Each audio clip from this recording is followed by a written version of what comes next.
ပြောပါစားထက်တယ်လို့ဖြစ်နေတာဆိုတော့ပြီးလို့ရှိရင်စုပေါင်းပြီးတော့တရားစကားဆွေးနေတာလည်းမလုပ်ကြတရားတွေနာကြတာလည်းမလုပ်ကြတရားထုတ်တာလည်းမလုပ်ကြပဲနဲ့တချို့ကဝိသုစာအုပ်ဖတ်တဲ့သူကဖတ်အိမ်ကနေဝိသုစာအုပ်တွေယူလာတယ်ဒီနေ့ခေတ်ဆိုရင်တော့ဒါ online နော်သုံးပြီးတော့အချိန်ဖြုံးတယ်နောက်တရားနာပါဟိဆိုရင်လည်းအတန်နေတန်ထားကောင်းတဲ့ပုဂ္ဂိုလ်ကိုရွေးနာတယ်ရည်စရာတွေပြောတဲ့ပုဂ္ဂိုလ်တရားကိုများများနာတယ်တကယ်တရားအနှစ်ပါတဲ့ဝိပဿနာတရားတွေအဘိဓမ္မာတရားတွေကိုမနာကြလို့ပြင်းစရာကောင်းတယ်လို့ယူဆတယ်တော့ရည်ရတဲ့တရားတွေအတန်နေတန်ထားကောင်းတဲ့ဟာတွေကိုရွေးနာကြတယ်တဲ့ဆရာမာကတော်ဆရာတော်ဘုရားကြီးကဆိုတော့အဲ့ဒါတွေဟာပြည့်ပြည့်တဲ့နေပေါ့နော်ဘုန်းကြီးကျောင်းမှာအိပ်ပြီးတော့ညနေကျအိမ်ပြန်ဒါမျိုးတွေဖြစ်နေတယ်တကယ်ဖြစ်တဲ့နာကအဲ့လိုမဟုတ်ဘူးတဲ့နော်တကယ်ဖြစ်တဲ့နာကဥပုသ္တိလယူပြီးပြီဆိုလို့ရှိရင်အကျိုးရှိတဲ့တရားစာအုပ်ဖတ်ပါတရားတွေနာပါအကျိုးရှိတဲ့တရားတွေနာတရားတွေဆွေးနွေးပါပြီးလို့ရှိရင်ဘာဝနာတွေနှလုံးသွင်းပါဒါဆိုလို့စာပေထဲမှာဥပုပ်5မျိုးပြထားတယ်နံပါတ်1ကဗြဟ္မဥပုပ်လို့ခေါ်တယ်ဗြဟ္မဥပုပ်ဆိုတာကဥပုပ်သီလယူထားတဲ့ယောဂီတွေစိတ်စင်ကြယ်အောင်ဘယ်လိုလုပ်မလဲလို့မေးရင်ဘုရားဂုဏ်တော်ကိုပွားပြီးတော့နေမယ်ဗြဟ္မဆိုတာမြတ်စွာဘုရားကိုပြောတာအဲ့တော့မြတ်စွာဘုရားရဲ့ဂုဏ်တွေကိုဆင်ခြင်ပြီးတော့နေမယ်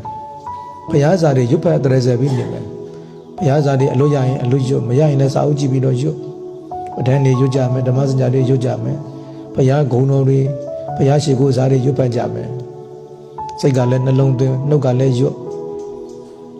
အဲ့ဒီလိုဥပုပ်တယ်မျိုးကိုဗြဟ္မဥပုပ်တယ်လို့ခေါ်တယ်ဘုရားဂုဏ်ကိုဝါများအထုတ်ပြီးနေတဲ့ဥပုပ်တယ်ပေါ့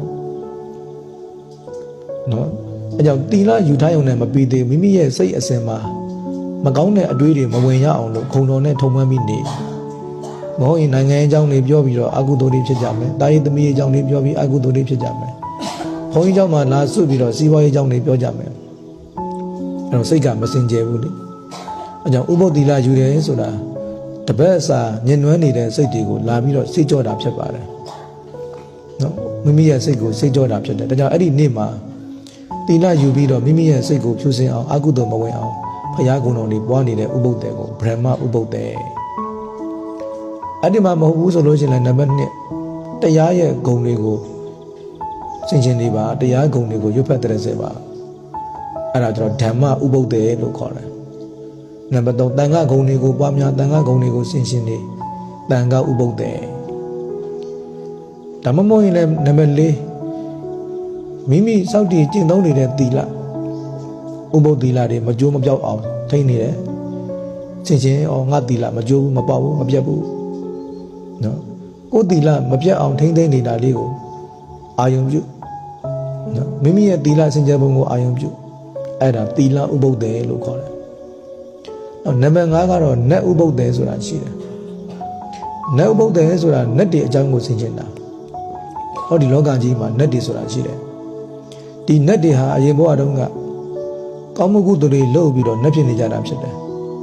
နော်ကုသိုလ်မရှိဘဲနဲ့နတ်မဖြစ်ဘူးကုသိုလ်ကောင်းမှုကြောင့်နတ်ဖြစ်သွားတာတတ္တာတို့သီလတို့သုတ္တတို့စာကတို့ပညာတို့ဟိရိဩတ္တပတို့ဒီသူတော်ကောင်းတရားတွေကြောင့်နတ်ဖြစ်နေတာဖြစ်တယ်အခုဒီနေ့ငါဒီဥပုပ်သီလစောင့်တည်နေတယ်ငါတန်တယ်မှာလည်းအဲ့ဒီဘုရားတရားတန်ခါပေါ်မှာယုံကြည်မှုတတ္တာရှိတယ်သီလနော်အခုဥပုပ်သီလတွေကျင့်သုံးနေတယ်နော်သုတ္တတရားတွေနားနေတဲ့တရားဆောင်တွေဖတ်နေတဲ့အကြိုင်မြင်သုတ္တတွေရှိတယ်နောက်လှူဒန်းမှုစာကတွေလည်းရှိတယ်နောက်ပညာဝိပဿနာတရားတွေပွားများအထောက်နေတယ်